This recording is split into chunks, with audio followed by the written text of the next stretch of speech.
Sangat hebat. Uh, so topik dia malah disebabkan dia bidang terjun, jadi topik dia adalah terpulanglah kepada beliau, topik yang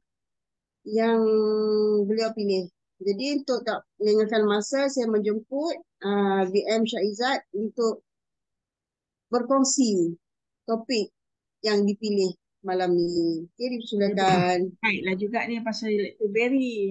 So dipersilakan. Okay, baik. Bismillahirrahmanirrahim. Assalamualaikum warahmatullahi taala wabarakatuh. Terima kasih kepada majlis.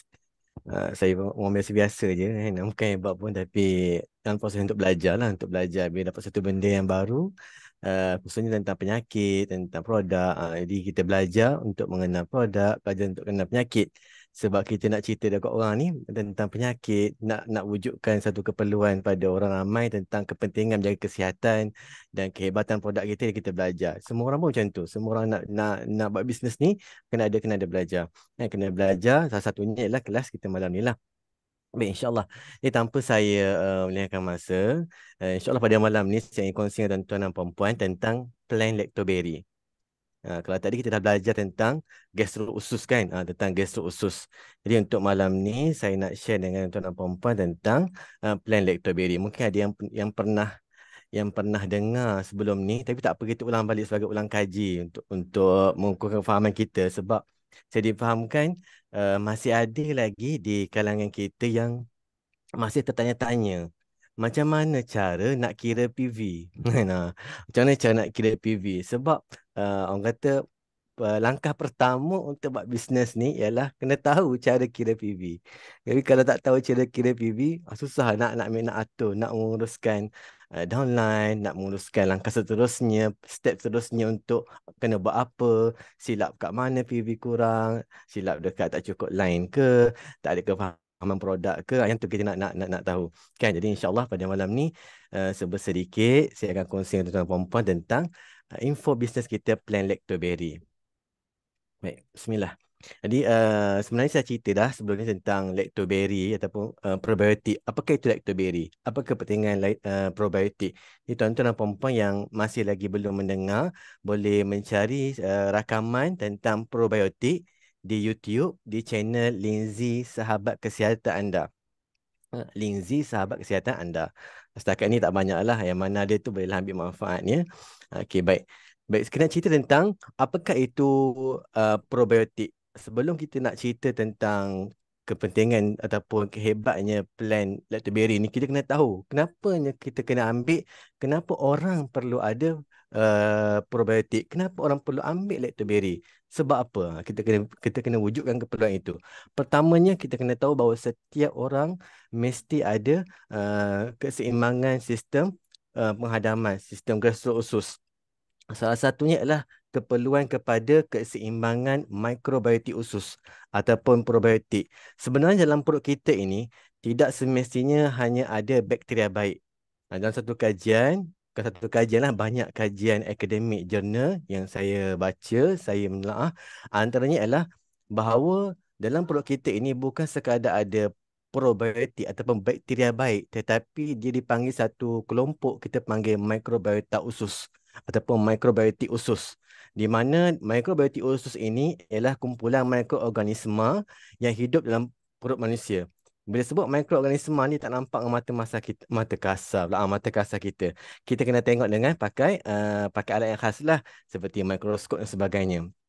Okey, antara komponen mikrobiotik usus yang ada dalam perut kita ni, antaranya bakteria, archaea, fungi, dan virus. Virus ni bukan virus COVID je lah. Sejenis virus namanya bacteriophagous.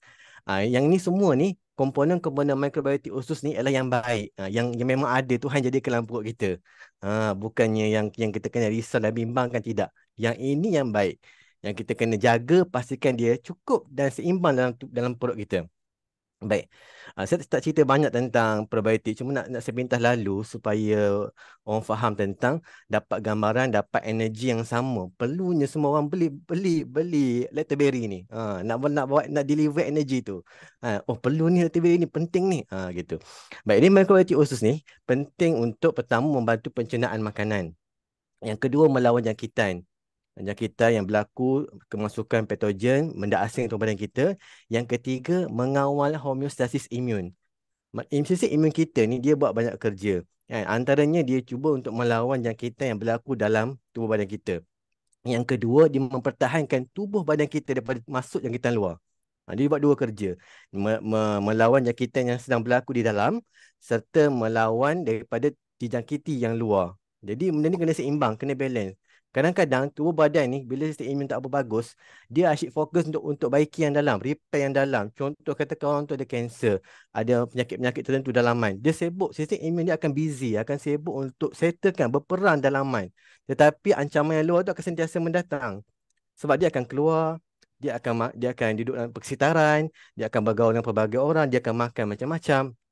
Jadi nak pastikan sistem imun kita ni cukup bagus, memang sangat penting keseimbangan sistem mikrobiotik usus yang cemerlang. Yang keempat ialah kepentingan mikrobiotik usus ini, dia mempengaruhi tingkah laku kita. Tingkah laku kita dan kehidupan kita melalui paksis usus dan otak kita. Nampak tak? Melalui sistem, sebenarnya usus kita ni dia ada hubungan dengan otak kita. Selama ni kita ingat usus kita ni penghadaman, berak, cantik, okay, itu saja. Tapi sebenarnya ada lagi satu benda yang kita tak tahu, bahawa ada benda rahsia di antara usus kita, sistem perut kita dengan otak kita. Kalau sistem perut kita tak bagus, dia mempengaruhi fungsi otak kita. Sebab di antara otak kita dengan usus kita ada satu saraf namanya vagus, saraf vagus. Okey, apa fungsi antara sistem apa fungsi ataupun kaitan antara sistem usus yang baik dengan otak? Pertama, hubungan antara sistem otak, sistem perut dan otak yang baik ialah pertamanya membantu untuk fasa perkembangan anak-anak. Kalau anak-anak makan benda macam-macam masa kecil, tak berapa jaga pemakanan dia, kan, sistem pembuangan tak berbaik, maka dia mengganggu perkembangan mereka daripada 2 tahun, 3 tahun sebagainya. Terutamanya fasa yang tengah membesar ni. Yang kedua ialah mempengaruhi tentang komunikasi antara sel untuk menerima mesej yang betul. Sebab dalam yang penting mikrobiotik dan probiotik kita dalam perut ni, dia nak mendapatkan beberapa bahan penting antara kalsium. Kalsium ni satu bahan yang sangat penting untuk sel, antara sel dengan sel berkomunikasi, untuk repair ke, untuk beritahu rosak ke, antara sel imun dengan sel imun ke. Dia ada satu bahan yang penting untuk dia sampaikan mesej tersebut. Kalau usus kita problem, macam mana sistem imun nak berkomunikasi? Macam mana sel-sel lain tu badan kita nak berkomunikasi? Sebab dia missing benda tu, dia hilang.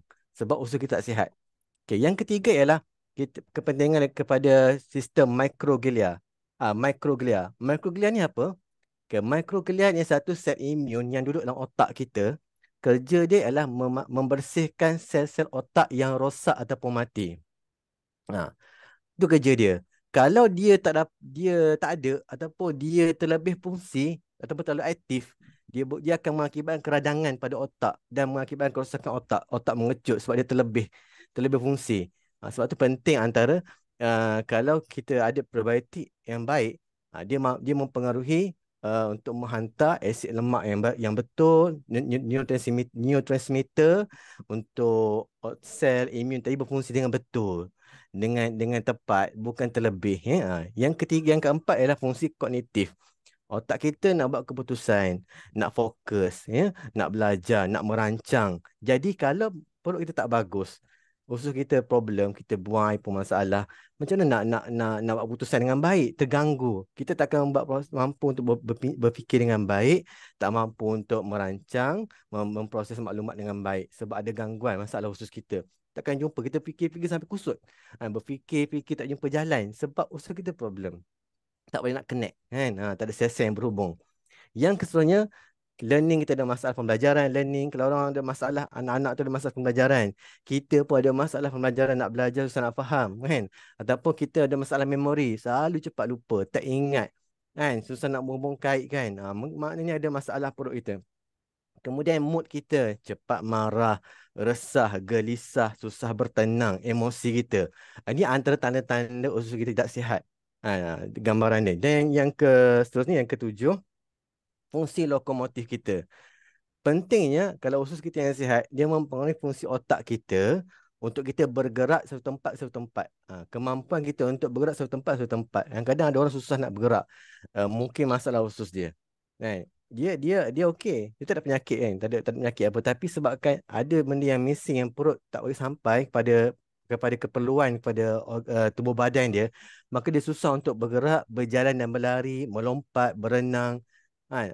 Rasa susah nak aktif sebagainya, nak melompat berlari sakit lah, rasa sakit, rasa kejang sebagainya. Sebab masalah perut, ketidakseimbangan kita punya probiotik. Kan? Probiotik ataupun bakteria baik dalam perut. Kemudian antara kesalahan juga tingkah laku pemakanan. Kalau otak dengan usus kita tak sihat, dia mempengaruhi tingkah laku pemakanan kita. Mungkin orang tu selalu alergik. Kan? Alergik pada makanan ni, alergik pada makanan ni. Alahan, mudah sangat alahan dia. Kemudian memilih makanan pula picky eaters. Kan? Kemudian dia jenis ada penyakit psikologi pula, anorexia yang tadi yang kita punya speaker pertama sebut, muntah-muntah. Something wrong tu. Kan? Dia nak hubungkan antara perut dengan otak. Dia kata kalau nak kurus kena muntah. Maka perut ni tak betul. Perut ni nak proses makanan tapi dia deliver maklumat yang tak betul dengan otak ni. So itu penting. Otak dengan perut saling berhubung kait dan sebagainya. Nampak kepentingan. Sebenarnya kalau orang tahu makan probiotik yang boleh kuruskan badan, macam ni mereka akan makan. Mereka akan menjaga keperluan mengambil probiotik. Okey, baik. Okey, antara fungsi lain juga ialah mikroorganisma usus ni bantu untuk mengawal kitaran tidur kita, bangun kita, kan? Mengawal stres kita. Okey, nampak penting. Dan sebenarnya usus kita perlu ada keseimbangan antara bakteria baik, bakteria jahat. Kalau tidak seimbang, kita namakan dia dysbiosis usus. Dysbiosis usus ini ialah ketidakseimbangan bakteria baik dan bakteria jahat. Sepatutnya dalam perut kita mesti ada seimbang. 85% bakteria baik dan 15% lagi bakteria jahat. Kenapa tak boleh 100%? Okey, baik. Ada sebab Tuhan jadi macam tu. Saintis pun dah kaji. Sebenarnya 15% ini, bakteria jahat ni, bukanlah jahat yang macam kita tengok something ke tidak. Tetapi dia dipanggil dia jahat. Jadi fungsinya ialah dia mengawal fungsi bakteria untuk mengenal pasti bakteria-bakteria jahat yang masuk. Mana dia mungkin kita boleh panggil dia ni dulu jahat, dia jadi tak apa jahat dah. Dia boleh kenal, dia membantu. Dan dia membantu untuk bakteria baik supaya sentiasa cekap dan efektif. Kalau asid duduk baik, selama 100% baik, mungkin dia akan lali sebagainya, mungkin dia tak berapa cekap. Dia bila ada 15% ni, dia bantu sentiasa bersedia kan, bersedia yang perut, mengimbangi ekosistem bakteria dalam perut. Disebut sini row of bacteria. Okey, apakah faktor-faktor yang menyebabkan ketidakseimbangan usus? Ni penting untuk kita cerita pada orang supaya orang tahu. Oh, perlu dia ambil ni sebab dia ada buat macam ni. Pertamanya orang yang mengambil gula yang tinggi. Gula yang tinggi, makan benda manis selalu. Yang kedua, orang yang kurang pengambilan serat, fiber. Jadi orang yang ambil fiber tadi, bagus. Dia bantu untuk mengimbangkan sebab serat ialah prebiotik, makanan untuk probiotik. Makan seperti kacang, fiber kita dan sebagainya. Okey, yang ketiga, orang yang kerap mengambil antibiotik. Selalu ambil antibiotik. Setahun berapa kali ambil antibiotik. Jadi orang yang kerap mengambil antibiotik ini memang mempengaruhi keseimbangan bakteria baik dalam perut dia. Okey, kemudian yang keempat, stres yang serius. Kalau yang selalu stres, sangat stres, memang mempengaruhi bakteria baik dalam perut. Jangan kata stres tak mempengaruhi, tapi ada kajian. Memang orang yang stres memang akan masalah pada perut dia. Kalau perut dia okey, insya-Allah dia akan boleh mudah untuk kawal stres. Orang yang ada penyakit radang usus, IBD. Orang ni pun memang orang yang faktor risiko untuk mengalami masalah ketidakseimbangan usus. Orang yang mengalami jangkitan kuman bakteria. Orang yang kelilingnya hidup dalam toksik dan persekitaran seperti racun serangga, racun tanaman, pencemaran industri, ya, sekarang banyak pencemaran pollution. Dan yang terakhir sekali, orang yang mengamalkan gaya hidup tidak sihat seperti mengambil alkohol, merokok ataupun jadi duduk di sekeliling orang yang ada merokok. Orang yang makan lewat malam, orang yang selalu tidur lewat malam, orang yang kurang pengambilan air. Ini semua faktor-faktor yang akan mempengaruhi ketidakseimbangan usus. Jadi bila kita bercerita kat dia. Okey, sekarang tuan-tuan punya skor najis pula. Stool chart skor punya daripada mana? 1 to 7. Adakah 1 2 ataupun 3 4 5 6 7? Yang paling baik 3 4. Healthy stool types. Ni yang boleh kita bagi tunjuk lah. Boleh kita explain kat diorang kan. Sekarang saya tak tanya jawapan, saya tak tahu tengok. Tuan-tuan punya kat mana? 3 ke 4? 1 ke 2? 5, 6, 7? Dia pun tengok. Aku ni dekat 5, 6, 7 ni. Aku 1, 2 ni tak bagus ni. Kan? Pastikan kita punya 3, 3 dan 4. Itu yang tanda-tanda kita punya sistem perut kita sihat, bagus. Okey, masa kita baru masuk cerita pada plan lactoberry. Okey. Apa pentingnya? Apa kepentingan ataupun apa benda yang kita mula-mula kena tahu untuk kita buat bisnes menggunakan plan lactoberry ni? Sebenarnya plan Lactoberry ni bukanlah plan yang macam perintis ataupun yang baru, tidak. Dia adalah inovasi daripada plan-plan lain yang sebelum ni kan. Kita mungkin pernah dengar dulu ada plan 111, kemudian ada plan Green Z. Kemudian kita wujudkan, saya pun bincang dengan isteri saya dan wujudkan satu plan lain lagi yang mungkin boleh kita gunakan untuk mengembangkan bisnes kita, plan Lactoberry. Sebab orang kata kalau kopi lah, ada orang alasan kata ada orang tak minum kopi kan, susah lah nak buat minum kopi ni, orang tak minum kopi, payah kan, susah. Jadi kita tukar plan Green Z. Sebab saya percaya semua orang ada gigi, gosok gigi kan. Gosok gigi, semua tak ada orang tak ada gigi kan. Semua ada gigi, semua ada kulit, semua orang boleh gunakan Green Z ke peluang kecemasan. Tiba-tiba ada pula orang kata banyak sangat Green Z ni, kadang 3 tak habis sebulan. Pula dah. Tak apa, tak apa. Kita cari idea lain. Idea lain, jumpalah Lactoberry. Lactoberry ni semua orang ada perut. Semua ada perut, semua orang makan. Semua orang membuang. Dan Lactoberry ni satu kotak ada 30 sachet. Rasanya cukup lah kalau ambil 1 atau 2 sachet sehari. Mustahil lah dia akan menolak, sebab untuk menjaga keseimbangan ekosistem. Sebab siapa yang kat sini mengamalkan pemakanan yang baik, serat yang cukup, mengambil prebiotik, makan tempe, dah hari makan tempe. Kemudian macam-macam lah, tak ada, susah. Dalam keadaan orang yang sibuk sekarang ni, susah nak menjaga makanan pun terabai. Nak tak nak, mesti mengambil Lactoberry. Itu idea-idea dia. Baik. Jadi kita nak buat plan Lactoberry ni, plan satu, plan one ke, atau plan green, sebab apa? Mesti ada satu sebab yang menolak kita, mendorong kita. Aku kena buat juga ni. Sebab kalau tak ada big why ni, tidak akan ada satu dorongan yang kuat untuk kita buat. Kita sendiri ni, big why ni datang dari diri sendiri. Diri kita sendiri. Dia yang menolak diri kita. Tanpa ada orang lain pun di luar ni akan tolak kita, push kita, ada hari mesti kita tak. Kita sendiri ada rasa, aku mesti buat ni. Sebab apa? Kan? Sebab apa? Tanya diri kita. Apa sebenarnya kita kena buat? Kenapa kita kena buat bisnes Shongho ni? Baik. Pertama, kalau saya sendiri lah. Pertama, untuk punya kesihatan. Sebab saya tahu bahawa dalam sekarang ini kan, yang terbaik dan selamat untuk saya bagi kepada diri saya, keluarga dan orang sekeliling, yang saya dah kaji dah dan dah teliti betul-betul kan, yang paling baik, yang sesuai ialah Lindsay.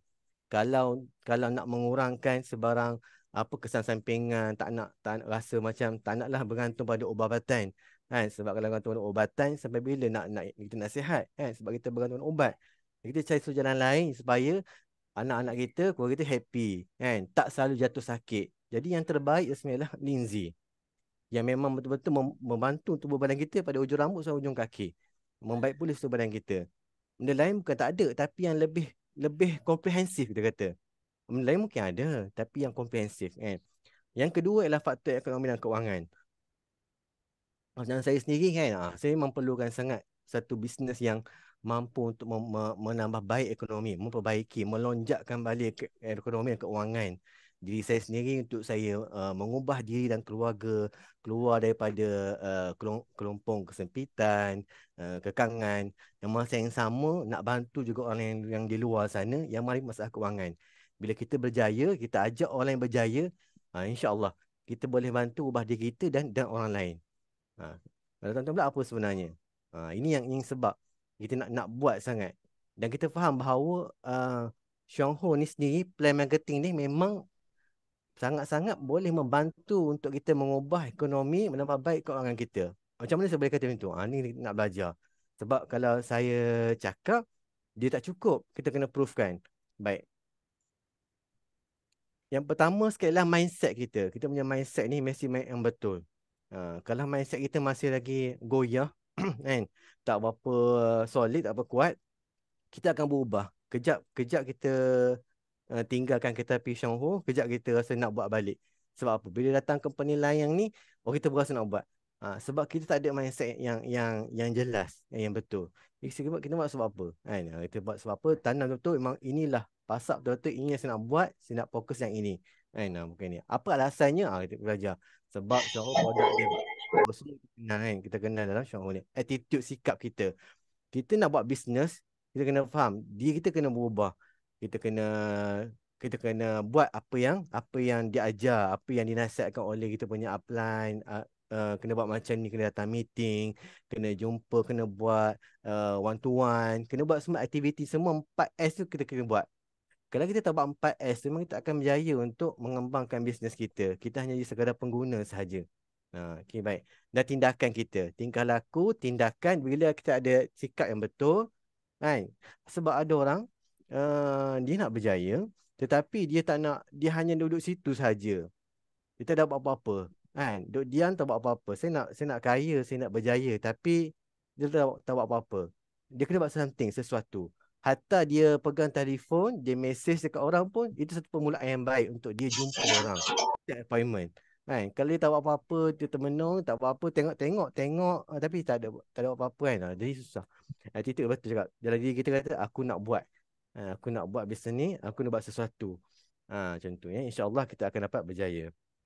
Ya, antara ciri-ciri growth mindset yang betul ialah pertama, kita kena sentiasa melihat cabaran sebagai peluang. Ini secara psikologi lah. Kita tak boleh jadi orang yang fixed mindset. Untuk berjaya dalam bisnes apa sekalipun, kita kena ada growth mindset yang berkembang. Pertama, kena melihat cabaran sebagai peluang. Kalau kita melihat cabaran satu kesusahan, susah, tak, kita kena melihat cabaran sebagai peluang. Ini kita kena buat ni. Bila susah macam ini kita kena buat. Okay. Yang kedua, kita kena mengakui dan menerima kelemahan diri. Kita kena akui kita kurang kot ni. Kita kena akui kalau kita malas, kita malas, kena akui. Dan kita menerima, betul lah aku malas. Tapi tak rajin, betul lah aku ni. Maka apa kena buat? Kita kena cari jalan. Macam mana nak membuang kemalasan? Atau macam mana nak buang sifat tak nak belajar? Cari. Cari jalan. Dia tu dah tak akui, dah terima, cari jalan untuk belajar. Belajar, yang ketiga ni apa? Belajar memberi dan menerima ketika membina. Sebab kadang-kadang contoh kadang-kadang kita cakap kat orang, contohnya kalau kat anak kita, kat siapa ke, contoh jangan merokok kan, jangan merokok. Kita meletakkan satu larangan, satu benda statement. Kita letakkan statement pada satu seseorang tu kan, jangan merokok, kamu ni malas sebagainya. Tapi kita kena tukar persepsi tersebut pada satu jalan. Cari bagaimana tu. Dekat Instagram ke kat mana ke, cara untuk jalan untuk keluar daripada stigma tersebut. Mungkin kita tak macam tu, tapi kita cari jalan supaya kita boleh mengubah diri kita, mengubah mindset kita. Dan yang keempat tadi, sentiasa membaiki dan meningkatkan diri. Itu tadi. Bila dah belajar, terima kritikan, kita belajar baiki diri. Cari peluang untuk baiki diri. Kemudian fokus pada gerak kerja berbanding hasil dan impak. Orang yang mindset dia berkembang ni, kalau dia rasa tak nampak lagi lah ahli yang ni, tak nampak lagi lah ahli yang tak berkesan lah, tak berhasil lah. Cari, fokus pada gerak kerja. Macam mana lagi? Kalau fokus tengok pada hasil, tengok pada kesan, memang kita susah nak buat gerak kerja. Fikir macam mana cara kan? Macam mana cara nak tambah ahli ni? Macam mana? Carilah kat internet pun boleh cari cara nak jumpa dengan orang, cara nak tambahkan lagi skill kita macam mana. Tanya upline kita kan. Buat plan. Tulis dalam buku kita apa plan kita nak buat. Dalam 1 bulan kita buat kan, kita ada satu kertas, kita buat pecah pada 30 kotak. Hari ni buat apa, buat plan kita hari ni buat apa kan. So kita nampaklah ada gerak kerja kita. Supaya kita nampak ada gerak kerja kita, apa kita nak buat, apa yang kita nak plan. Bukan sebab nak tunjuk kat upline, tidak, tapi kita nak help, nak bantu diri kita apa yang kita boleh buat. Kalau kosong kan, nampak kosong lah, nak isi apa, nampak kosong kan. So kita buat, okay, hari ni aku nak post dekat kawan aku macam ni lah. Macam ni. Satu table yang ada aktiviti per hari, satu ada list nama untuk kita orang. Ni, 2 benda tu cukup lah. Dan carilah cara-cara lain bagaimana kita untuk untuk mendapat kejayaan. Ni antara segitiga kejayaan. Ada 3 perkara yang penting. Pertama, attitude. Kedua, knowledge, pengetahuan. Yang ketiga, skill. Attitude ni mesti ada self motivation. Kita boleh motivate diri kita sendiri. Sebab orang yang nak mendown kita ni banyak. Yang nak melemahkan semangat kita, yang nak mentang-tang kita ni banyak. Tapi yang paling penting kita sendiri ni untuk motivate dia kita. Kita cari jalan macam mana nak bagi strong dia kita.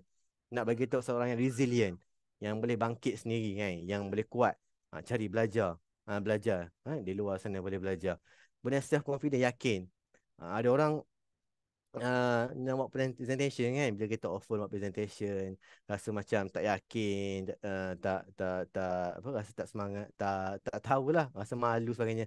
Tuan-tuan dan puan-puan, sebenarnya bila kita ditawarkan peluang untuk kita present, anggap sebagai satu tempat untuk belajar. Sebab orang yang jadi gold diamond, jadi special vice manager, itu bukan first time dia present. Sebelum dia jadi special, sebelum dia jadi senior, sebelum jadi VM, dia dah start belajar. Sebelum jadi VM, dia dah start dah belajar untuk present. Tak apa, salah ke kurang ke tak apa. Andaikan kata kita tak mahir bercakap, kita carilah tempat tips-tips petua untuk bercakap dengan yakin. Cara-cara nak susun ayat macam mana.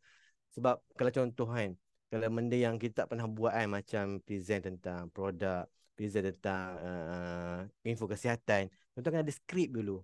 Ada skrip, tulislah atas kertas kan, siap-siap skrip, kena baca je. Sebab bila tak ada skrip, kita kurang yakin untuk bercakap. Cakap apa nak present macam mana, dia akan jadi tak tertua hala. Dia kena ada skrip. Okey, baik. Tu cara nak build confidence lah. Yang ketiga, integrity. Kita mesti jujur dengan kita buat bisnes ni kan. Jujur, telus. Jangan kona baring. Yang keempat, honesty, kejujuran. Optimis, sentiasa optimis bahawa orang ni mungkin dia reject kita hari ni, tapi mana tahu akan datang sebulan 2 bulan, tak tahulah bila masa, dialah orang yang akan jadi ahli. Hari ni dia kritik kita, tak nak lah, tak suka lah, tiba-tiba dia masa depan dia dah datang macam kita, dia kata betul lah, dia nak buat, dia lah orang yang betul-betul. So kita kena bersangka baik kan. Dan banyak gerak antusias, kooperatif, komitmen ya, kerjasama, komitmen pun ada. Ni benda penting, attitude kita, komitmen. Kalau boleh datang meeting malam ni, kalau boleh datang ke seminar, datang seminar. Kalau tak ada sebarang halangan. Okey, kemudian skill kita. Tadi yang kita ajar kan tentang goal setting, macam mana kita nak buat aktiviti-aktiviti kita, time management, pastikan ada RTC, reasoning.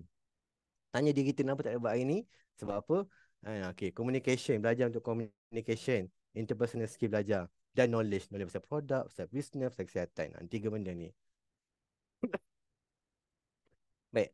Bagaimana kita nak buat business stronghold ni? Tadi benda-benda keperluan kan yang kena ada ni kita lah. Ada 2 elemen utama yang penting untuk membina perniagaan networking. Pertama, minda yang positif. Minda yang positif. Kalau minda negatif memang susah lah nak gerak. Susah lah apa semua ni lah. Kan? Benda mana yang senang? Kan? Nak makan durian pun kena kopek dulu. Kan? Kopek dulu, kena buka dulu. Jadi, boleh dapat rasa yang sedap. Sama juga benda apa pun mesti memang susah. Tapi anggap susah itu sebagai satu peluang untuk masa kemanisan. Yang sebenarnya teknik yang betul. Jadi minda positif, teknik yang betul. Minda positif dah.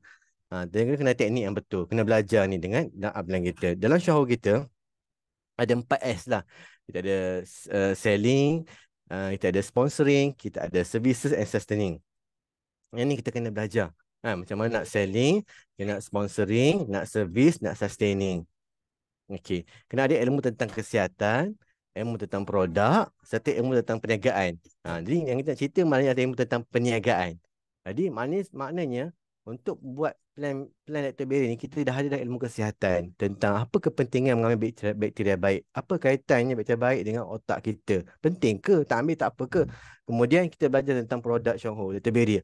Hebat ke Dr. Berry ni? Apa komponennya? Kan? Apa bakteria baik yang ada dalamnya? Apa rasanya? Ada gula ke tak ada gula? Macam tu. Belajar tentang produk. Kemudian last sekali belajar tentang ilmu perniagaan, kiraan bonus. Ya.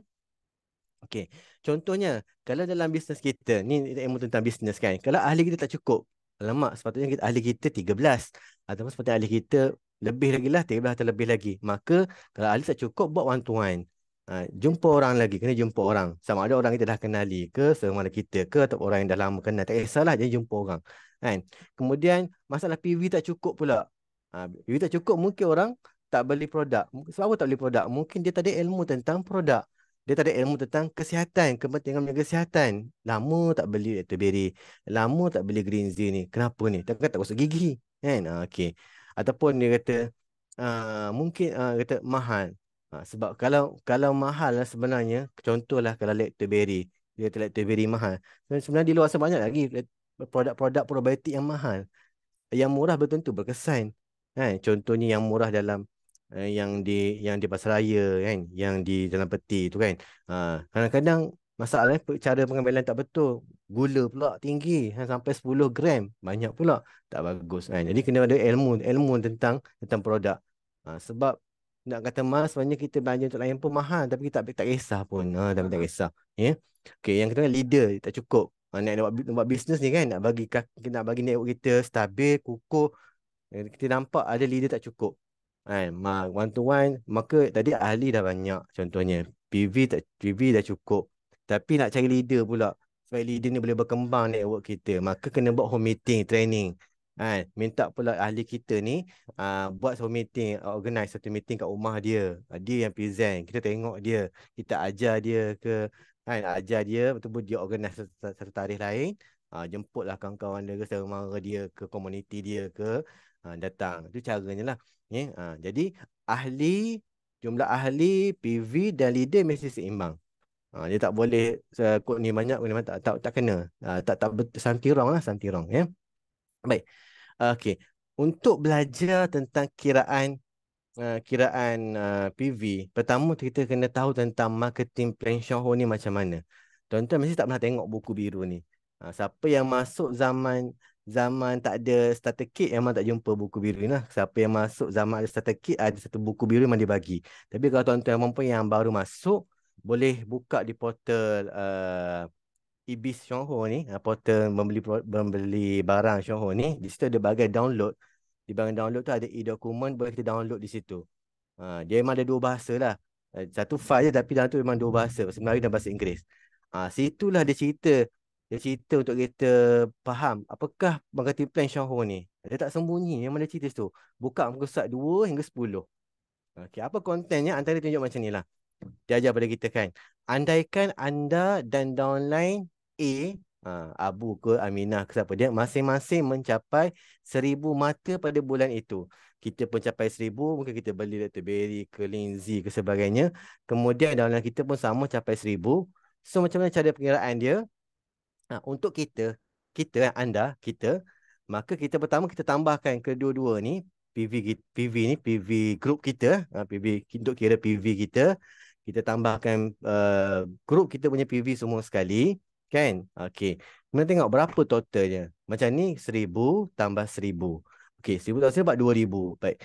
Dapat 2,000 total group kita sahaja, diri kita dan downline kita semua 2,000. Maka berapakah bonus yang kita boleh dapat? Bonus prestasi. Okey. Sebelum kita kira berapa bonus yang kita dapat, pertama kita kena tengok carta ni. Pernah tak kita tengok carta ni? Yang di sebelah ni. Ada 9 jenis bonus dalam perniagaan Shouho. Tapi yang di sini sebut 3 dulu. Sebut 3 bahagian dulu. Yang lain-lain itu kemudian. Dia bila cerita tentang apa yang syarikat tawarkan pada kita. Dan cerita ni basic sekali. Basic sebelum kita buat untuk kita faham buat bisnes macam mana. Untuk kita uruskan kita punya grup kita, downline kita macam mana. Pertama kita kena tahu keuntungan runcit produk kita ni. Kalau ada yang baru masuk dalam ni, produk kita ni, kita ada harga pasaran dengan ada harga pengedar, harga normal dengan harga distributor. Jadi beza antara harga pasaran dengan harga distributor agak ahli lah. Itulah untung runcit. Kalau ada orang memang tak nak jadi ahli, kan? Tak nak jadi ahli, mungkin dia Datuk Datin Tan Sri ke dia tak nak lah jadi ahli, nak beli produk saja. Maka kita bagi jual ke dia dengan harga runcit. Jual dekat harga pasaran lah, harga normal, maka beza antara harga normal dengan harga ahli, itulah untungan runcit. Kadang-kadang kita boleh tarik juga dia orang ni, kan? Ada orang yang macam nak dia ahli, nak beli biasa. Cakap ke dia, kalau jadi ahli ruginya ialah sekian, jumlah sekian.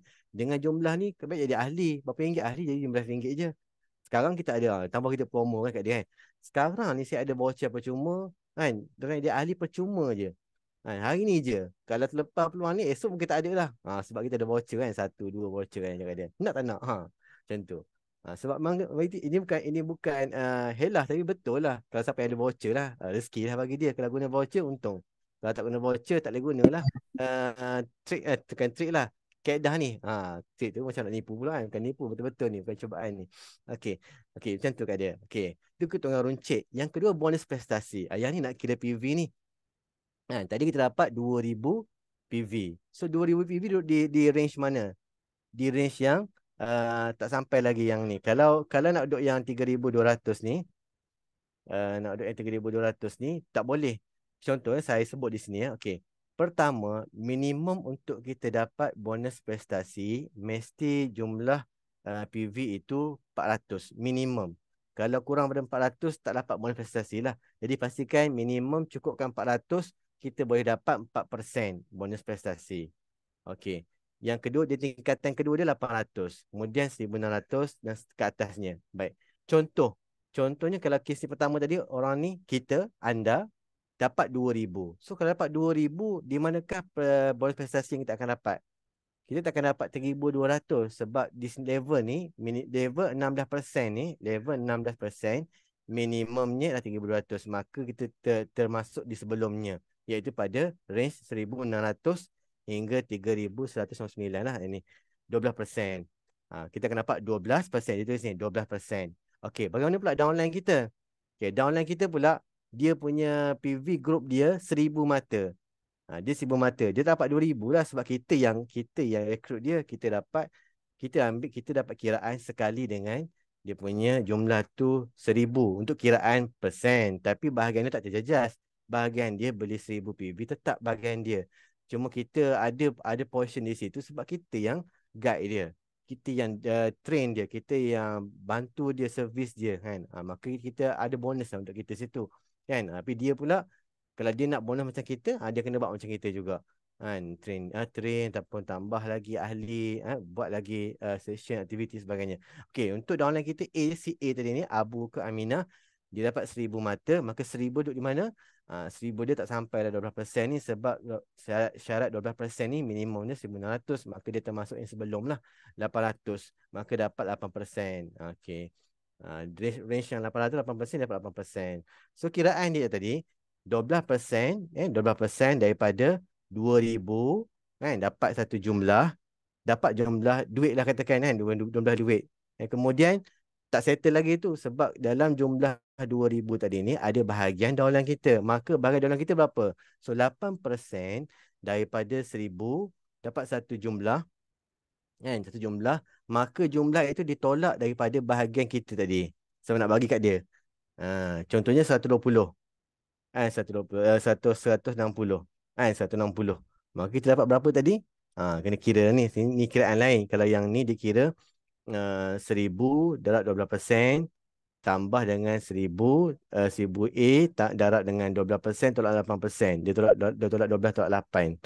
Maka boleh juga cara macam tu kan. Tolak siap-siap dapat 4%. So 120 tambah 40. Kita ambil yang 4% je sebab 8% dia punya 4%, tambah yang 4% beza ni.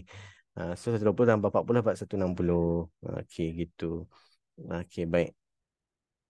Yang kedua ni sama juga. Yang kedua ni, andaikan nilai PV anda pada itu adalah 1000 mata, pendapatan anda seperti berikut. Ni kita lah.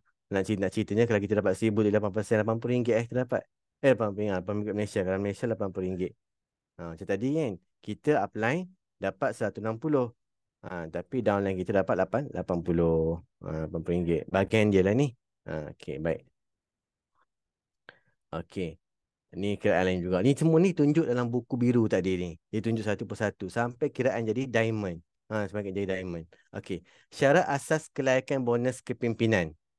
Okey. Untuk dapat bonus yang ni kita sebut bonus kepimpinan. Tadi kita ada yang pertama kod dengan runcit. Yang kedua, bonus prestasi yang ditawarkan dalam bisnes kita. Yang ketiga ialah bonus kepimpinan. Bila kita dah capai 13,000 ni, kita dah lebih layak untuk dapat bonus kepimpinan. Tapi ada syaratnya. Apa syaratnya? Okey. Sebab tu kita buat bisnes ni, kita nak capai 13,000 tu sebenarnya. Dan lebih lagi. Baik, syarat-syaratnya ialah, pertama kita kena jadi pengedar elit. Pengedar elit. Apa syarat-syarat untuk seorang itu menjadi pengedar elit? Pertama, kumpulan individu mesti mencapai standard bonus prestasi 28%, iaitu 13,000 mata atau lebih, minimum 13,000. atau dia memiliki satu kumpulan penajaan yang mencapai bonus prestasi tertinggi 28% dan prestasi kumpulan individu mesti mencapai 6,500 mata atau lebih. Okey. Bila sebut kumpulan individu ni kita lah. Kalau kumpulan penajaan bawah kita. Di bawah kita. Di bawah kita. Di bawah kita 28%. Okey, baik. Jadi kalau yang pertama ni kita sendirilah. Mungkin ada orang tu dia memang family dia makan produk memang 13,000 dan dia ada dalan-dalan kecil yang pengguna sahaja yang beli. Yang ni beli 6 kotak, ni beli 8 kotak. Total semua dapat 13,000. Contohnya begitu kan individu. Yang kedua ni dia ada satu kumpulan bawah dia yang Allah Akbar, yang memang perform dapat 13,000. Tapi dia dan dalam masa yang sama dia sendiri mesti 6,500 mata dia sendiri. Kalau tidak dia tak dapat sebab downline yang besar. Yang ketiga, syarat yang ketiga atau yang ketiga memiliki dua kumpulan penajaan yang mencapai bonus prestasi tertinggi 28%. Tadi satu. Satu punya 28%. Dia kena ada 6,500 minimum. Ataupun yang ketiga, dia kena ada dua kumpulan penajaan yang mencapai 13,000 minimum. Contoh beginilah. Kan? Ini syarat pertama. Kalau tak ada syarat pertama ataupun syarat kedua. Mungkin yang kedua ni mungkin dia ni macam baru nak start lah. Dia tak bukan baru nak start. Dia sendiri tengah berusaha. Tapi dia direzekikan Allah Ta'ala, dia ada downline yang hebat. Yang faham bisnes, yang buat bisnes. Dia perform. Okey, Alhamdulillah rezeki dia. Tinggal dia usaha sikit je. Dia usaha sikit lagi sampai 6,500. Itu. Yang ketiga ni, lagilah. Dia tak ada modal dan senang buat. Tapi dia aktif pergi jumpa orang cerita. Dia ada dua dia punya bagus aktiviti dia ada dua bawah dia downline yang 13,000. Ni hebat. Tiga-tiga syarat ni kalau berlaku 2 bulan berturut-turut dia boleh jadi vice manager. Vice manager. Baik. Ni cerita je vice manager macam mana tadi kiraan dia untuk menjadi seorang vice mengedar elit yang layak. Seseorang pengedar mesti memenuhi salah satu daripada syarat-syarat berikut pada bulan itu. Yang sebut tadi kumpulan individu capai 28% ataupun satu kumpulan 80%, bawah dia 20%, dia sendiri 6,500. Yang ketiga dia dua kumpulan tadi 13,000. Contoh ini yang pertama, kita 4,000 mata. Tetapi di bawah kita ada dua downline. Satu yang 15,000, satu lagi 13,000. Jadi untuk kiraan macam ni ialah kita dah nampak kita ada satu kumpulan elit. Ni cukup dah, ni lebih 13 dah. Dua-dua dah 13,000 mata dah. Maka dia ada dua kumpulan. Dan contoh lapan ini prestasi kumpulan individu A mencapai 4,000 mata. Jadi kumpulan bonus kepimpinan satu elit yang diterima oleh A ialah 4,000 tambah 15,000 tambah 13,000 tolak 13,000. Kenapa tolak 13,000? Sebab kita sendiri tak cukup. Kita tak dapat kelayakan penuh. Kita panggil kelayakan penuh ni. Yang ni ialah kelayakan penuh. Ni kita tak dapat kelayakan penuh sebab kita 4,000 je. Maka kena tolak 13,000 ni. Untuk bagi kepada upline. Okey, dan darab 67%. Kenapa 67%? Sebab ni tadi. Kita dapat satu elit. Nampak? Satu elit 67%. Kalau ada tiga elit ni bermaksud ada tiga yang ada 13,000 minimum ke atas. Jadi tadi kita dah ada satu. Kita dah ada satu 13,000. Satu 67. Ini tak kira sebab kita pun tak cukup. Dia macam share lah. Share. Tolak 13,000.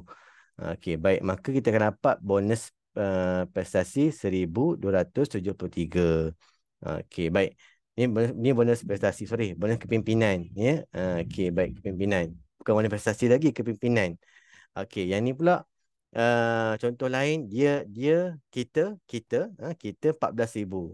Kemudian bawah kita ada satu kumpulan elit 15,000 dan ada satu lagi 13,000. Mana ada dua lah. Allah bahasa. Ada dua lah. Ada dua. Sekejap saya alih. Maka cara kiraannya 15,000 tambah 13,000 kan. Dan darab 67%.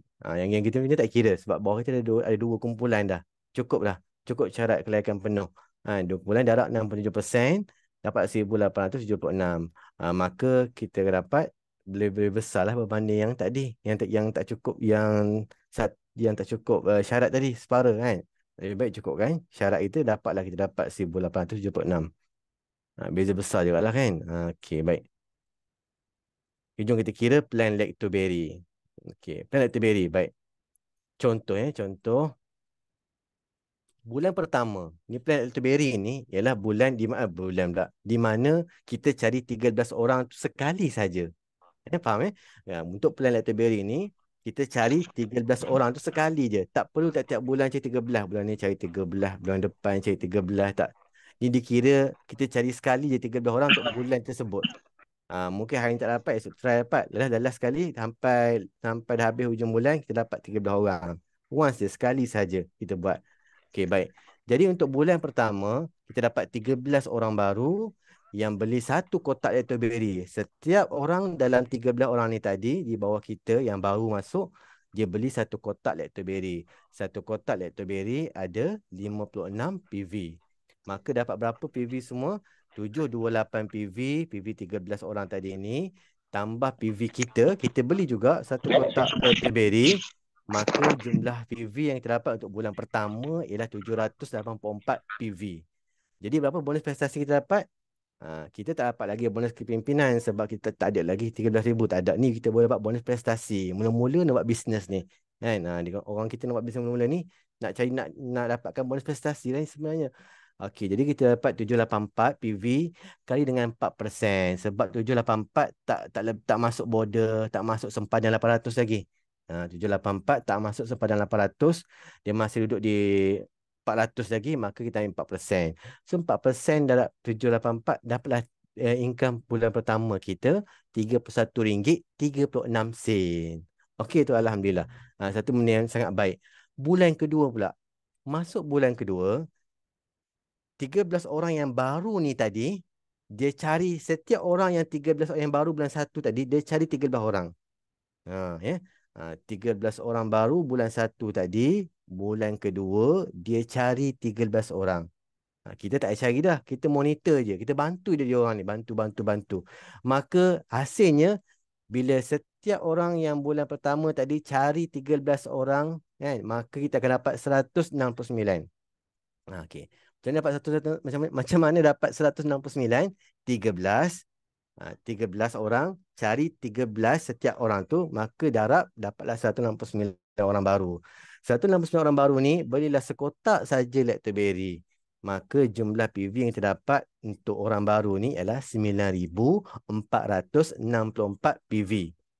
Jadi, total PV group kita, orang baru tadi, 9,464 PV orang baru. Kemudian, orang yang bulan 1 masuk tadi ni, dia beli lactoberry, bukan beli sekali. Lactoberry jangan beli sekali lah. Lactoberry belilah setiap bulan kan, bukan guna sekali je. Itu skin cepat kaya kan. Beli untuk sihat kan, kita beli untuk sihat. Kita bukannya scammer kan. Kekalkan kesihatan yang usus kita. Beli orang bulan 1, beli lagi bulan kedua lactoberry. Beli lactoberry, bukan cari orang baru. Cari orang baru 13 orang sekali je lah. Kemudian kita beli pula lactoberry. Kita beli je lagi. Kita masih lagi beli bulan kedua lactoberry. Sebab kita kan menjaga kesihatan kita setiap masa. Setiap bulan kita akan beli kan untuk kita guna, kita makan. Jadi total PV group orang baru tadi, orang yang bulan lepas kita ialah 10,248 PV. Masih lagi tak masuk sempadan bonus, tak masuk lagi elite. Masih lagi di bawah sempadan, masih lagi pada sempadan 8,800. Maka kita boleh dapat 24% bonus prestasi kita. Maka bonus prestasi kita ialah 10,248 PV jumlah tadi ni, darab dengan 24%. Darab dulu, jangan tolak lagi, darab dulu. Darab 24%, maka kita akan dapat RM2,459.52. Okey, jumlah ni perlu ditolak dengan jumlah yang kita kena bagi pada downline direct kita ni, yang 13 orang baru ni, yang direct. Maka diorang ni akan dapat macam kita dapat ni tadi. Setiap orang yang bulan 1 tadi ni, 13 orang ni, setiap orang akan dapat RM31.36 pada bulan kedua. Pada bulan kedua, 13 orang baru yang bulan 1 tadi ni akan dapat macam kita bulan pertama. Dia akan dapat macam kita bulan pertama RM31.36. Maka kali dengan 13, dapatlah 4078 ni. 407.68 ni jumlah duit gaji 13 downline kita yang bulan 1 tadi. Hak bahagian dia. Tolak bahagian dia. Maka jumlah bersih yang kita dapat ialah RM2,051.84. Banyak kan? Bulan kedua pun dah dapat RM2,051.84. Kalau kita buat betul-betul ikut kiraan ni. Okey, baik. Okay, masuk bulan ketiga. Saya tak kira sampai 12 bulan, tidak. Kita kira sampai bulan keempat, cukup dah. Okey. Bulan ketiga pula, okey. 169 orang baru di bulan kedua tadi. 169 orang baru bulan kedua tadi ni. Dia cari 13 orang. Cari 13 orang. Saya tak cari dah. Yang 13 direct saya tak cari dah. Yang baru bulan 2 tadi, orang baru bulan 2 pula cari masuk bulan ketiga. Dia cari 13 orang. Tapi yang atas-atas ni kena monitor lah, kena bantulah. Macam mana kita susah nak cari 13 orang, nak sampaikan maklumat tu sama je. Sebab tu saya kata, kena ada mindset yang betul. Sebab kita nak deliver energi yang sama kita ada, kefahaman yang sama kita ada, kemahuan dan keperluan yang sama kita ada nak buat pada mereka ni supaya mereka boleh buat. Kalau mereka tak ada energi yang sama macam kita, belum tentu lagi mereka ada nak buat. Belum tentu lagi mereka akan faham nak buat. Kan? Jadi kita kena bantu sampaikan bagi mereka faham keperluan tu. Okey. Jadi dalam bulan ketiga ni, hasilnya kita akan dapat 2,197 orang baru. Mereka ni beli elektrik sekotak, dapat 56 PV. Sama dengan total PV daripada 2,197 orang baru tadi ialah 1,000 pula dah. 123,032 PV. Banyaklah tu. Sasu dah. Kan? Jadi total PV group kita, grup besar kita, jadi 123,000 PV group orang baru. 9,464 PV ni PV yang 169 orang bulan kedua yang beli lagi Lactoberry bulan ketiga. 728 PV ni ialah orang yang direct bulan pertama tadi beli lagi Lactoberry. Belilah kan, guna kan. Kena jujur lah. Kemudian yang 46 PV kita. Kita beli Lactoberry lagi bulan ketiga ni. Jadi jumlah semua PV ni bulan ketiga ialah 133,280 PV. Bulan ketiga kita sudah dapat PV setaraf diamond. Masya Allah, PV setaraf diamond bulan ketiga. Okay, jadi macam mana kira pendapatan dia? Berdebol lagi pendapatan ni. Pertama, kira bonus prestasi dulu. Okay, jumlah PV besar tadi darat dengan 28%. Sebab kita dah layak dah untuk dapat bonus yang maksimum 28%. Sasut lagi. Kan? Maka akan dapat RM37,318.40. Ditolak dengan bahagian downline kita. Sebab apa downline kita? Downline kita ni yang direct 13 pertama tadi kan, diorang ni akan dapat pendapatan macam kita di bulan kedua tadi, iaitu 205184. Sebab diorang bila kita bulan ketiga, downline direct dapat income bulan kedua kita. Macam tu. Dia akan sama je. Jadi bulan ketiga kita dapat banyak ni bulan ketiga, bulan keempat diorang akan dapat macam kita bulan ketiga. Gitu. Tu kena tolong diorang ni. Okey. Jadi tolak bahagian dia orang RM31,973 total lah. Total untuk 13 line ni kan. Maka RM5,344.24. Kena kira ni. Sen-sen ni kecil-kecil. Nak katanya kita ni tak curi pun. Sen-sen ni bagi. Kemudian dia tolak dapat berapa? Okey, tolak tu kan. Bila tolak 37,000, tolak dengan 31,000 tadi dapat 5,344. Salah okey pula. Okey, semula ya. Okey. Tadi kita kira 133,280 PV, PV group besar tadi ni. Darat dengan 28%. Maka dapat RM3,7,308.40. Okey, itu termasuk tak tolak lagi bahagian downline kita. Okey, downline kita tadi ni, yang 13 orang direct kita ni, dia akan dapat setiap orang 2,459.52. Jadi kita tak kalikan dengan 13. Maka total bahagian depa ni 13 line ni RM31,973.17. Jadi tolaklah bahagian depa ni 37,000 tolak 31 ni dapatlah RM5,344.24. Ini bonus prestasi bersih kita saja. Tak masuk bonus pimpinan lagi, prestasi saja. Bulan ketiga RM5,000 lebih. Okey, sekarang kita kira bonus kepimpinan pula. Macam mana? Okey, bonus kepimpinan total PV besar tadi kan 133,280 PV. Okey, Kat sini tolak 1,300. Kenapa tolak 1,300? Sebab kita tadi ni PV kita sendiri ni kita tak capai lagi 6,500. Jadi kita masih lagi kena tolak untuk bagi pada upline kita. Upline kita. Tolak je lah 13,000 tu. Kalau tak nak tolak, pastikan cari lagi lah kecil-kecil bagi cukup. Bagi cukup yang kelaikan. Full entitlement. Sebab kita tak cukup 6,500, maka kita tolak 13,000.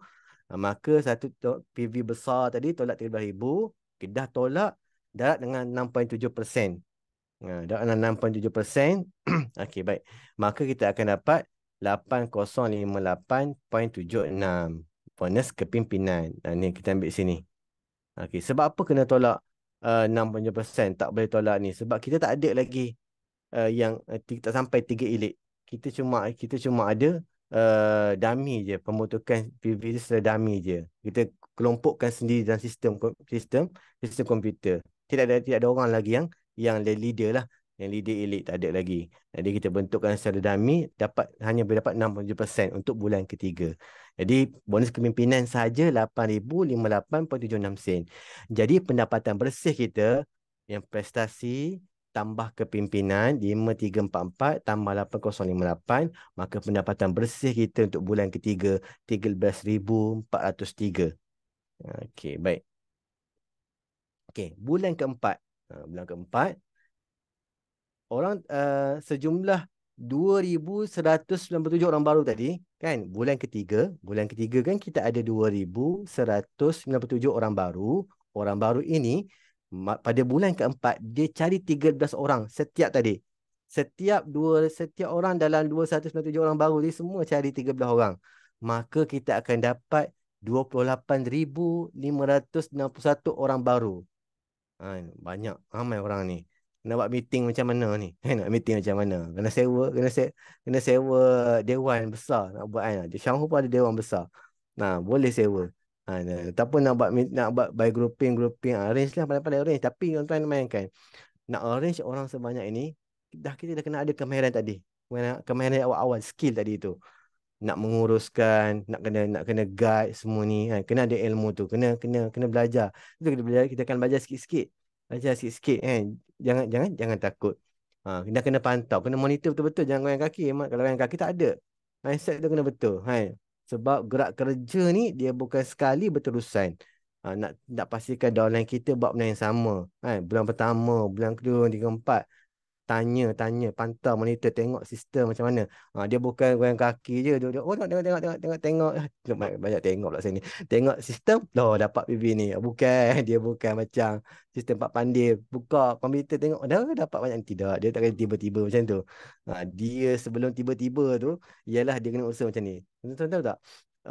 Orang yang jadi gold diamond, double diamond ni, kan? Sebelum dia orang jadi macam tu, dia orang susah lu macam tu. Kan? Itu kan bayangkan orang yang jadi kita punya leader kita Gold Diamond, Asina dan ramai lagi. Dia orang mereka ni kan, kalau hari pertama saja dah dapat berapa ribu PV dah. Kan? Kita ni masih terkiar-kiar hari pertama, tapi Gold Diamond dah hari pertama dah banyak dah ribu-ribu dah. Sebab mereka dah lama dah bina rangkaian tu. Kita pun sama. Lama-lama kita kan stable. Masuk cerita ni, tak habis lagi cerita bulan keempat ni. Cerita bulan keempat ni tadi, okey, 28,561 orang ni setiap orang ni beli sekotak Letterberry je, nak beli lebih pun tak apa. Maka total PV daripada orang baru sahaja ni 28,000 orang ni ialah 1,599,416 PV. Dah main juta lah. Jadi total PV besar grup kita ni 1.599 juta PV ni tambah dengan PV 123032 ni. PV 123032 inilah PV orang bulan ketiga yang beli lagi Letterberry. Yang 2,000 tadi. Dan tambah lagi 9464 PV ni ialah PV orang yang bulan kedua 169 orang tu beli lagi Letterberry bulan keempat ni. Ada istiqomah beli makan produk. Kan? Dan 728 PV ni 13 orang lain pertama kita direct tu beli lagi Letterberry. Dan 96 PV ni PV kita sendirilah beli lagi Letterberry bulan keempat ni. Beli, jangan tak beli kan. Sebab nak jaga kesihatan supaya semua sihat kan. Jangan tak beli, kena jujur. Okey, baik, pendapatan. Pendapatan kita pendapatan pula. Macam mana kita pendapatan? Okey, pertama bonus prestasi. Untuk bonus prestasi, kita hanya boleh kira 5.6 PV kali 28. Sebab apa? Sebab kita punya PV kita ni, jumlah PV kita dah jumlah PV gold diamond bulan keempat. Bukan diamond, gold diamond yang tertinggi. Dah berjuta dah ni. Dah 1.7 juta. Maka untuk kiraan bonus prestasi, kan, kita hanya boleh kira untuk kita saja. Sebab di bawah kita ni semua dah masuk, dah disub-subkan kira, dah boleh susun dummy line kepada 13 diamond.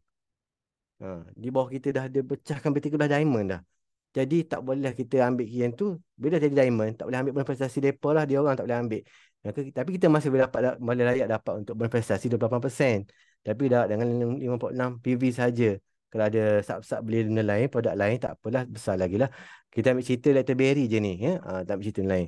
So, 5.6 PV Dr. Berry, kali 28%, maka bonus prestasi kita 15,068.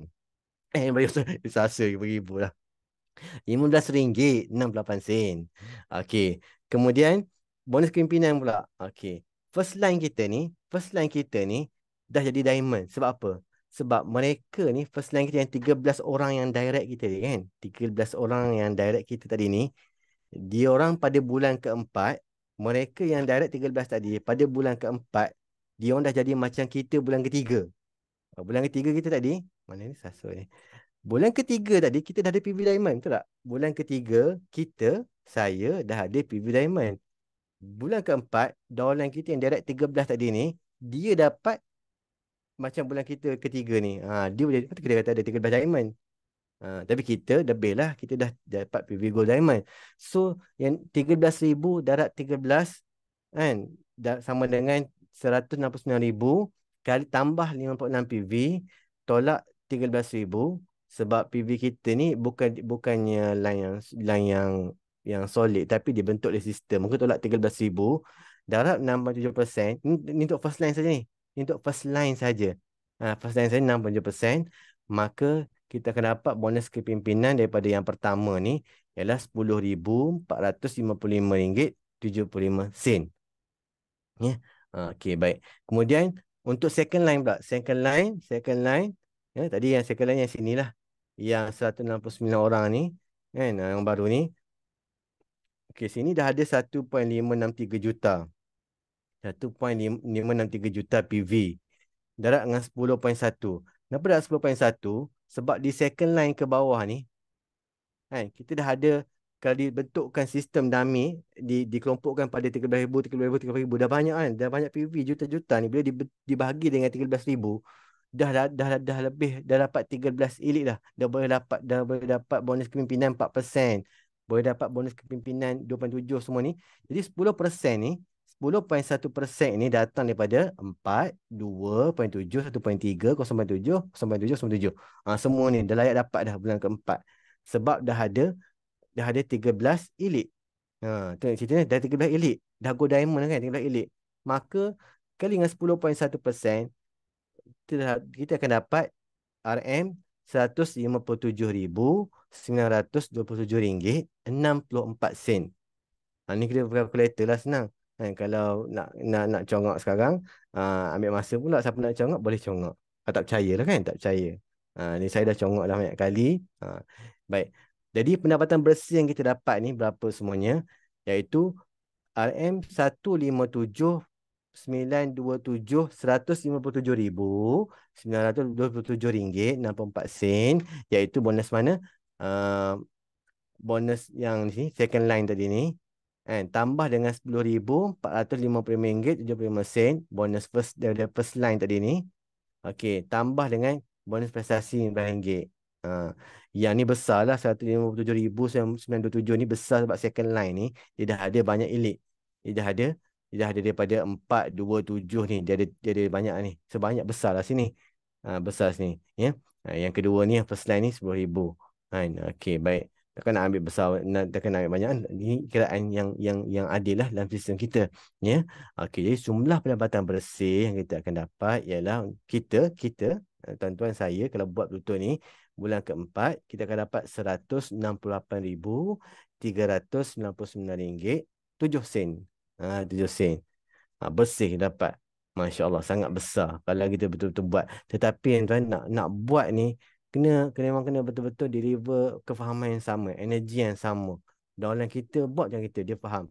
Tuan tahu tak, nak kira ni, sebelum sebelum saya kira tunjuk pada tuan-tuan secara apa, atas PowerPoint ni, saya dah kira banyak kali atas kertas A4. Kira buat macam ni. Saya bersama orang rumah saya kira kan. Betul tak kita dapat? Dah dapat kiraan tu double confirm dengan dengan Go Diamond. Betul tak kiraan macam ni? Tapi sebelum-sebelum tu ada jadi episod-episod sebelum-sebelum tu. Maknanya episod-episod untuk kira bonus PV. Secara basic asasnya. Bukan nak kira yang plan Letterberry ni. Nak belajar kira PV untuk buat bisnes. Bukan Letterberry ni nak kira bisnes. Okey, nak kira downline ni berapa persen kita dapat. Yang tu kena belajar dulu. Cuba belajar kira tu. Cuba kita tengok downline kita, monitor, tengok sistem bawah kita, buka portal, tengok sponsor chat kita ni, tengok berapa belian dia orang, siapa yang beli kan, tengok PV dia, tengok PV inquiry lah. Buka portal eBiz Johor ni, klik bahagian PV inquiry, tengok siapa yang beli downline kita, berapa banyak dia beli, so kita boleh kira dah. Boleh belajar kira situ PV yang kita akan dapat, PV dia akan dapat berapa kan, belajar kira. Lama kita akan faham lah. Dia kena belajar kira manually dulu. Manually. InsyaAllah. Saya pun masa buat ni pun memang kira manually. Kemudian dalam masa yang sama buat juga yang Excel punya. Sebab nak bagi cepat kira. Tapi sebenarnya cepat kira manual lagi. Excel tu last kali. Tu pun saja je. Macam contohnya lepas ni kan, kalau saya nak tukar produk lain, soya, berapa PV dia. Masuk je lah, key in je lah. Dapat prompt. Tapi nak dapat tu payah. Nak dapat kiraan Excel tu payah. Kan? Try and error. Tapi lebih baik pakai manual macam ni je. Nak cerita dekat orang. Nak kira-kira atas kertas dekat orang, dekat prospek. Betul tak betul sistem kita ni memang telus. Memang banyak ni kita akan dapat. Tapi kita kena belajar lah, insyaAllah. Cuba kira atas kertas. Tuan-tuan yang nak buat bisnes ni, belum pernah cuba kira atas kertas, startlah kira. Bermula dengan bonus prestasi, tengok PV downline masing-masing, cuba kira kan. Grup kita berapa PV dia. Kira. Contohnya sekarang, nak habis bulan 11 ni kan. Cukup cantik lah. Nak habis bulan 11 ni, sebelum closing day ni, sebelum closing day, hari penutup, cuba tengok monitor. Macam mana cara nak monitor downline kita? Buka website, tengok bahagian PV inquiry ni, klik bahagian PV inquiry, tengok list nama downline kita yang beli produk. Ada tak siapa-siapa yang nak cukup 400 lagi? Ada tak siapa-siapa nak cukup 800? Ada tak siapa-siapa nak cukup 1600? Siapa lagi yang kita boleh beritahu untuk beli sikit lagi produk cukup? Supaya apa? Bukan nak suruh kita kaya, tidak. Tapi nak bagi untung kat dia. Untung kat dia. Tuan-tuan nampak tak? Sepanjang kita cerita ni, bulan pertama, bulan 2, bulan 4, nak beritahu pada tuan-tuan dan puan-puan bahawa boleh tak kita berjaya jadi diamond tanpa kita bantu downline kita jadi diamond? Tak boleh. Kita tak akan berjaya jadi diamond kalau kita tak bantu downline kita jadi diamond. Tuan-tuan nampak tak? Pada bulan keempat, kita dah jadi gold diamond, tapi dalam masa yang sama, downline kita jadi diamond. Nak kata ni, bisnes Johor ni sama-sama akan berjaya, tak akan tinggal. Downline yang duduk bawah kita ni akan tinggal. Dan orang yang berikutnya di bawah kita ni, mereka juga akan dapat yang sama pada bulan-bulan berikutnya. Itu hebat sistem kita ni, sistem marketing plan Johor. Sebab konsep dia adalah nak bantu satu line pertama dan kedua berikutnya kita monitor sampai semua akan berjaya. Jadi untuk berjaya dalam bisnes Johor ni ada 3 perkara yang sangat penting, 3P ni. Pertama, passion, minat yang mendalam. Minat yang mendalam, minat dalam diri kita sendiri. Orang lain nak kata apa di kita pun, kita tetap dalam kita pilih Johor. Kita tahu apa sebab kita nak buat. Bukan sebab orang lain suruh. Yang kedua, keteguhan. Teguhan ni maknanya jangan putus asa. Mungkin tak dapat bulan pertama tak dapat. Tadi kita buat kira-kira sebenarnya, tapi mungkin ada yang tak akan dapat. Tapi jangan putus asa je. Sentiasa tembak balik muhasabah kat mana yang tak kena. Dan cuba lagi kan. Sebab orang nak buat mentor pun bukannya 10 kali kan, beratus kali baru siap boleh dapat mentor kan. Kita betul lagi, cuba insyaAllah. Mungkin kan, kita punya motivation begini. Mungkin ini orang yang ke-13, orang yang tak dapat. Kita dah putus asa. Sebenarnya Tuhan nak bagi orang ke-14 tu. Allah Ta'ala nak bagi ke orang yang ke-14, tapi kita dah give up ke orang yang ke-13. Ruginya kita. Cubalah kita jangan putus asa. Sikit lagi yang kita bagi. Oh, rupanya orang yang ke-14. Begitu. Tu kita jangan putus asa kan. Sebab yang penting usaha kita, setiap usaha kita ni gagal ataupun berjaya, Allah Taala tetap pandang. Allah tetap pandang. Kalau makhluk nak tengok yang berjaya je, kan? Okay, yang P yang ketiga adalah persistent, iaitu ketekunan. Yang pertama passion, minat mendalam. Kedua perseverance, keteguhan, jangan putus asa. Yang ketiga persistent, iaitu sentiasa gigih dan tekun. Sentiasa kental, sentiasa berusaha buat, melawan untuk buat, macam bukan melawan apa, tidak, maknanya bangkit lah, sentiasa bangkit untuk buat. InsyaAllah pasti kejayaan itu akan datang di dunia dan di akhirat, insyaAllah. Jadi ini antara kelebihan perniagaan Shangho yang Shangho sendiri cerita, yang saya kongsikan dengan tuan-tuan dan puan. Pertama, bisnes Shangho tak perlu melabur, sebab kita beli apa yang kita nak guna je, kan. Dan yang kedua, kita tak perlu yang pertama, tak perlu keluar modal yang besar. Kita kan masuk bisnes Shangho ni, kan, kalau katakan baru daftar, tak ada ahli pun, tak ada beli apa-apa pun, keahlian pun free sebab upline ada voucher, boleh start buat je, kan. Start buat, cerita je kat orang lain. Sebab bila orang lain register bawah kita, kan, dia beli produk, kan, kalau start langsung, dalam design kalau tak dapat dalam yang berkualiti, kita dapat sikit-sikit PV, kita mungkin boleh ke depan, kita boleh belanja lagi, beli sendiri untuk guna, kan. Tapi bersabar tu penting. Bersabar dan teruskan usaha. Yang kedua, tak perlu simpan stok. Kecuali lah kalau kita dah besar line kita, so dah ada income lebih, nak mudahkan bisnes kita, simpan stok macam Golden kita, kan. Akan datang lah bila kita dah besar. Sekarang tak boleh simpan stok pun, kan. Okay. Yang ketiga, sebenarnya bisnes Shangho ni, dia membantu diri kita sendiri dan orang lain. Kita bantu diri kita, orang lain. Ya, kita jadi Gold Diamond, kita bantu orang lain jadi Diamond juga. Takkan jadi kita Gold Diamond kalau tak bantu orang lain jadi Diamond. Yang sebenarnya peluang yang sama. Sebenarnya peluang semua orang sama saja, kan. Kalau orang di bawah kita lebih rajin pada kita, dia boleh potong kita. Dia boleh tinggal kita. Kalau dia lebih dari kita. Dan yang keempat, yang kelima, kita tak ada perkembangan yang terhad. Saya kira tadi sampai bulan keempat aja. Kalau tuan-tuan perempuan rajin nak kira sampai bulan ke-12 tahun pun boleh. Dia unlimited. Kira tu boleh, kan. Tapi cuma macam mana kita cari nak urus, kita kena pandai urus lah. Okey. Baik, Alhamdulillah. Ini sebersikit perkongsian saya tentang Plan Letter Berry. Mohon maaf atas mengambil masa tuan-tuan sekian. Semoga bermanfaat. Selamat beramal, insyaAllah. Minta maaf ada salah silap dan kurangan. Saya kembalikan kepada MC kita, Kak Noaini kita. InsyaAllah. Assalamualaikum warahmatullahi wabarakatuh. Waalaikumsalam, Syah. Terima kasih di atas pembentangan yang hebat ya, yang sangat hebat daripada beliau. Sesekali rasa macam dalam bilik kuliah pula, kan. Okay, bermula dengan kelas kesihatan, kelas motivasi, dan kelas kali penutupnya kelas bisnes. Okay, sangat hebat lah. Okay, komplit. Rasanya pembentangan malam ni komplit ya, daripada Along tadi. Kita cerita pasal kesihatan gastroc usus. Okay, untuk nak jaga kesihatan gastroc usus ni, sure kita perlukan satu, orang kata apa, satu pelaburan yang tinggi jugalah.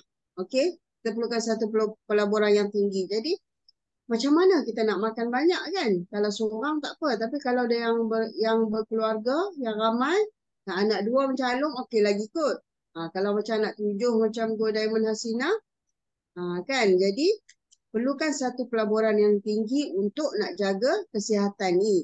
Jadi pembentangan malam ni komplit lah, daripada punca penyakit, kita ada penyelesaiannya, dan kita ada cara pula untuk macam mana kita nak mencari dana untuk nak kembalikan kesihatan kita. So sebenarnya betul kata Ustaz Syah tadi, dalam apa juga tindakan ataupun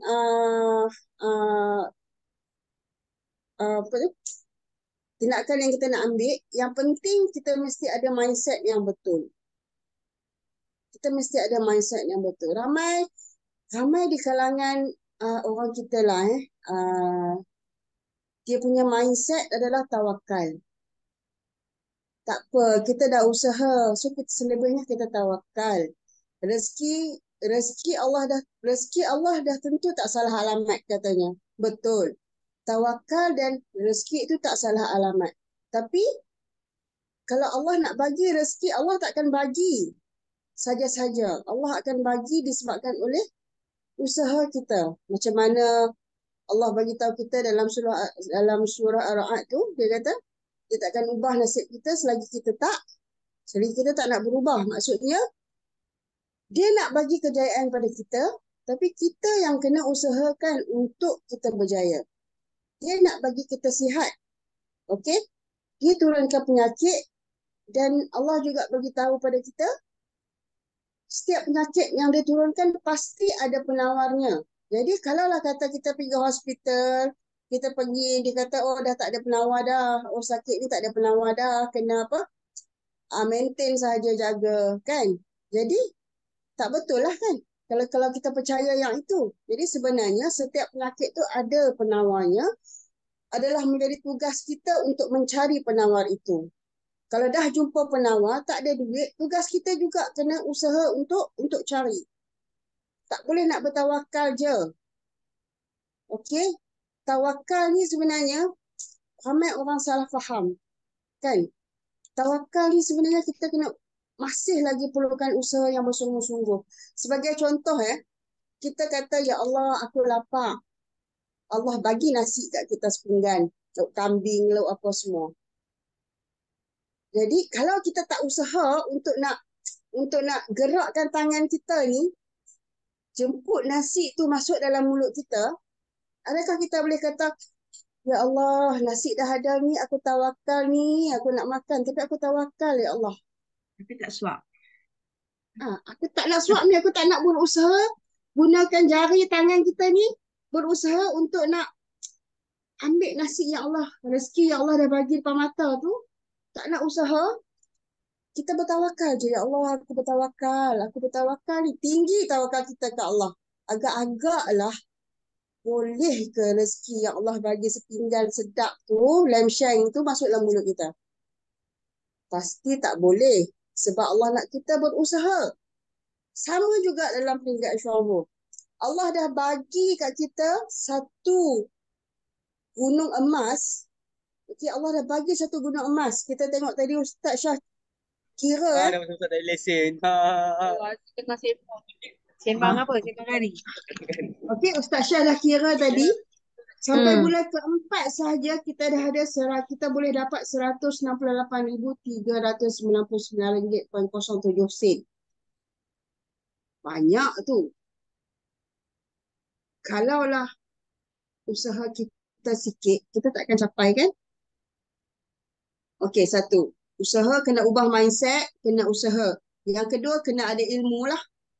So, tahniah kepada yang boleh hadir malam ni sebab satu tangga ilmu kita telah meningkat. Kalau ikut Sifu yang saya ikut, dia kata apa?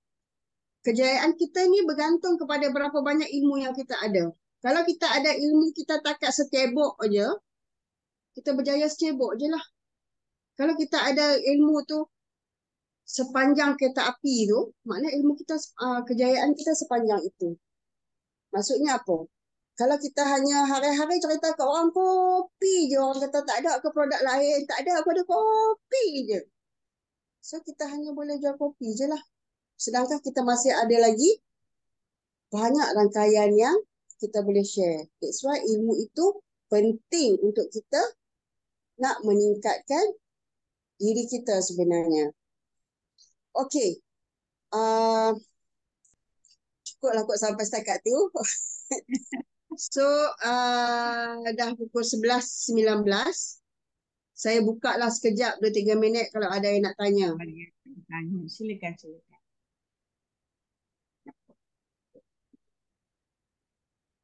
Kak Nina ni nak tak? Bukan Kak Nina. Nampak macam kat tangan.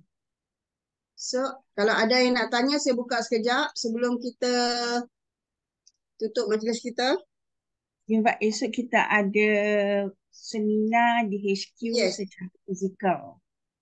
Besok Sabtu terakhir kita ada seminar juga ya, petang esok petang. So siapa yang berkelapangan boleh hadir. Setiap bulan tau Sabtu terakhir. Setiap So Kak bulan. Ina akan So hadir untuk tambah ilmu lagi. Walaupun presentation tu sama, contohlah. Esok topik tu Contohlah kan, hari-hari pergi seminar, hari-hari join online meeting cerita kopi je. Tapi sebenarnya kalau kita betul-betul dengar, pasti akan ada ilmu baru yang disampaikan. Kan contoh malam ni kita selalu dengar pasal gastrousus. Kan kita selalu dengar pasal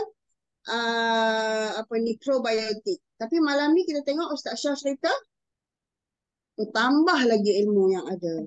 So terpulang pula. Siap dengan ada apa tu? Reference lagi kat mana kita nak cari. So kalau kita rajin, bukalah reference yang Ustaz Syah bagi tu untuk tambah lagi ilmu kita. Kalau tak rajin, kita minta Ustaz Syah yang buka dan cerita balik kat kita lagi sekali. Kan? Okey, ada tak? Tak ada dah yang nak bertanya. So kalau yang dalam keadaan okey, boleh buka kamera. Mungkin kita nak ambil gambar kah?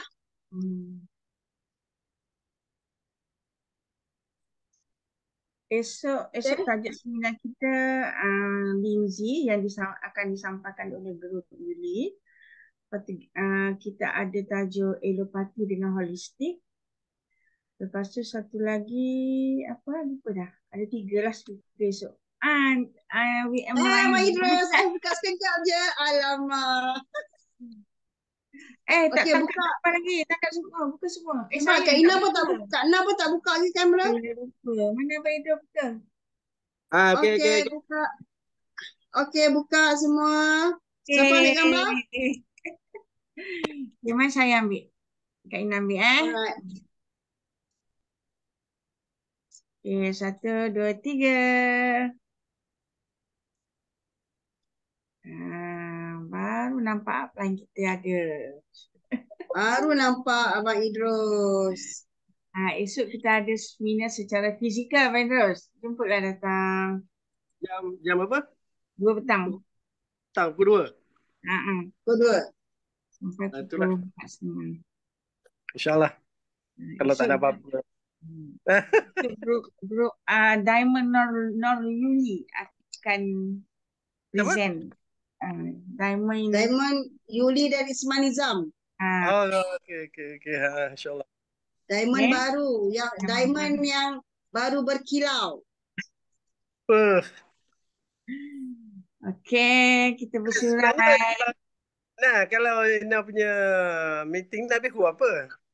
11 kan? Sepatutnya pukul 11. Sepatutnya pukul 11 bang. Tapi malam ni dia drag sikit. Tak sempat. Biasanya pukul 11. Tak sempat lah nak menyelah.